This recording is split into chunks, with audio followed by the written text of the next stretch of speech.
Chaque semaine, au Théâtre de Laval, Patrick Sueur, comédien professionnel et metteur en scène, encadre des ateliers théâtre pour Quartier en scène. Mais Patrick, quel rôle avez-vous exactement dans ce projet? J'interviens dans Quartier en scène au titre de comédien qui va faire découvrir par la pratique artistique théâtrale l'activité théâtrale à des jeunes garçons et filles qui ont 8-9 ans, qui sont scolarisés à l'école Jules Verne, dans le quartier Saint-Nicolas, donc qui participent à cette action Quartier en scène. Tu sais, comme dans le truc, des fois tu fais ça, regarde, attends, baisse ton bras. Ça, tu fais. Hop, puis ça s'éclaire, vas-y. Et les yeux s'ouvrent. Tu fermes les yeux. Hop, tu les ouvres. Hop, tu les fermes. Mais il ne faut pas que tu te caches au public.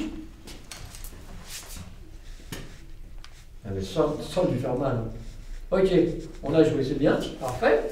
On va lampe de chevet, pouf, pouf, pouf. Alors le but de l'atelier théâtre, c'est de faire découvrir les fondamentaux du théâtre à des garçons et des filles qui n'ont pas l'habitude de pratiquer cette activité-là, ce qui est le cas de beaucoup de ces gamins des quartiers, à Saint-Nicolas et autres quartiers d'ailleurs. Et pour vous, qu'est-ce qu'ils recherchent les enfants? Pourquoi ils viennent à cet atelier théâtre? Parce que c'est un choix? Oui, parce qu'au départ, ils ont eu des vœux possibles, c'est-à-dire qu'on leur a demandé quelle activité dans le cadre des activités périscolaires ils avaient envie de faire. Beaucoup font du sport, autres choses comme ça, mais l'activité théâtrale, ça a été un vrai choix pour eux. C'est-à-dire que bon, après, ils doivent passer ce cap qui est souvent de se dire l'activité théâtrale, c'est je vais faire un spectacle. Donc j'arrive et je fais acteur. Non, mais je dois rien dire. Ah, tu dis rien? Ah bah ça tombe bien, non? Puisque tu dis rien. Hein? Alors attention. Qu'est-ce que tu fais là? Je suis l'armoire. Tu fais le bruit qui grince à chaque mouvement de bras. Rama, chic une armoire. Coucou armoire, je suis...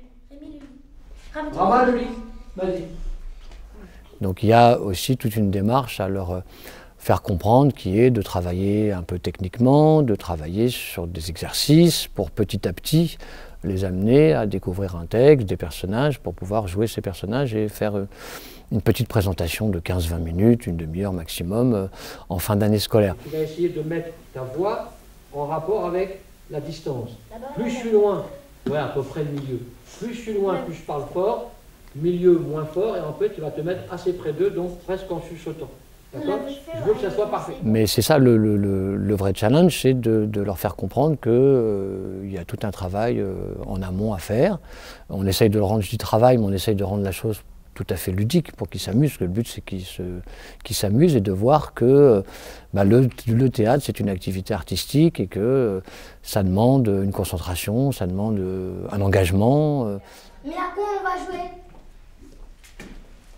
Tout de suite. Tu as tout. Vous avez trouvé à quoi on va jouer? Je sais, au fantôme et la grand-mère. Ah non, pas ça. Je suis le metteur en scène et je décide. Toi, Mariana, tu feras les fantômes. Ouais, j'ai le premier rôle. Et moi, je fais quoi? Ah non, pas elle. Toi, Tata, tu feras la grand-mère. La régularité, il faut qu'ils soient là souvent, pour ne pas dire tout le temps. Ça demande vraiment de travailler ensemble, même s'ils sont pas forcément, ils sont dans la même école, mais pas forcément dans la même classe. Et donc ça leur permet de se rencontrer, de se respecter les uns les autres, et voilà, et que tout le monde va dans le même sens, quoi. Donc voilà, ça leur apprend aussi ce qu'on appelle plus communément l'école du spectateur, à savoir quels sont les codes quand on va voir un spectacle, les règles à respecter. Voilà, je fais silence, j'écoute, j'ai le droit de ne pas aimer. Parce que ça c'est très important d'avoir le droit de ne pas aimer, mais je ne sors pas de la salle en disant c'est nul. Je dis j'ai pas aimé parce que, etc. etc. C'est vraiment une éducation populaire, mais une éducation populaire artistique ou artistique populaire. Dans le bon sens, c'est mieux.